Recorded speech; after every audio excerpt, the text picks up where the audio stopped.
আসসালামু আলাইকুম ওয়া রাহমাতুল্লাহি ওয়া বারাকাতুহু। প্রিয় আশিকানে রাসূলেরা, আমার দাওয়াত নিয়ে আপনারা অনেকেই বিপদগ্রস্ত হয়ে আছেন। এজন্য ধোঁকাবাজির শিকার হবেন না।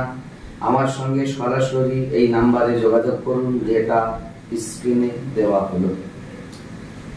যোগাযোগ আমার সাথে না করে যদি কারো মাধ্যমে টাকা দেন বা দাওয়াত নেন, তার জন্য নিজেরাই দায়ী থাকবেন, আমি নই। ভালো থাকুন, যেখানে থাকুন। ইশকে রবি, ইশকে রসুল নিয়ে থাকুন। আল্লাহ আমাদের সকলের ইমানে আমলে বরকত দান করুন। अल्लाह हाफिज। की मोहम्मद से वफा तूने तो हम तेरे हैं, ये जहां चीज क्या है लो कलम तेरे हैं, चमक तुझसे पाते हैं सब पाने वाले, मेरा दिल भी चमका दे चमकाने वाले। अस्सलामु अलैकुम व रहमतुल्लाह।